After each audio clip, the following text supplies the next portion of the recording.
Gomek's life spanned a period of time when humans' attitudes toward crocodiles were continually changing. At the time he was hatched and was growing up in the rivers of New Guinea, crocodiles were being harvested in very large numbers in Australia and Papua New Guinea for their hides. By the time he was large and he was captured, crocodile hunting was on its wane because very few crocodiles remained in areas where they could be hunted.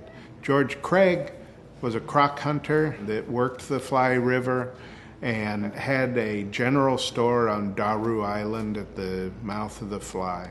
Well, I've never really thought of, when you kill something, it's not nice, but if you're making a living out of it, and people do, and I did, you got into the groove of killing and not worrying about what you shot. But, once you get a big one, and I remember one big one that I've got a photograph of me sitting there next to the, the big white hunter sitting next to something that I didn't like to kill. It makes you think, it's such a huge, great thing, and you come along and blow them away. I didn't like that. I'd think, I'd like to catch these alive.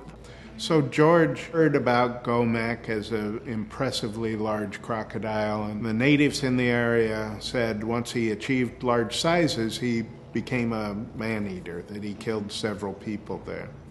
And the people that lived nearby were telling me that if you anchor here, be very careful, because every time they go into this river, they've got to go real fast because there's a big croc that chases them. And as they mentioned, it was a real dangerous big reptile. So I thought, oh yeah, fair enough, I'm anchored for the night and we're working upriver. So I put the hook out for him. It was only a small little tiny hook about that big. Well, next morning, all that grass area where I set the hook was all disturbed, and I thought, oh gee, he's on the hook.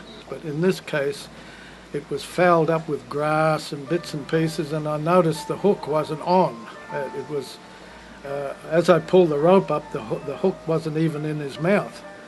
And the first thing I noticed, there was a rope that was attached to, if you remember, Gomek's got a big niche on his tail. Well, that must have been done when he was a young croc.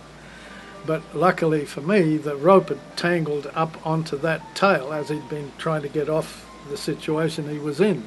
And that's why he got caught, because the ridge had still got the rope around it. And then with this bloody great big black croc, we pulled him back with the smallish boat. We go alongside the big boat and then hoist him up on the side of the boat, and with lots of labour and ropes we hoisted him up. And then I think on that trip I had another croc in there too, so I had two to take home, 400 miles.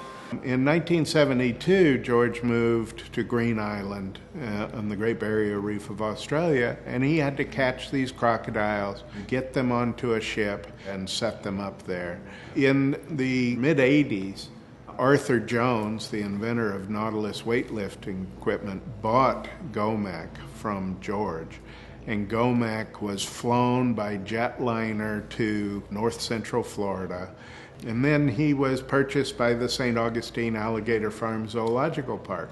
He really became an ambassador for crocodiles and for crocodile conservation. And many people came to know of the plight of crocodiles by seeing Gomek at the alligator farm in St. Augustine. And I felt that I'd really come to a pinnacle in my expectations of doing things in life, to have caught 3 big reptiles like that. They were huge, and I really I felt proud of that.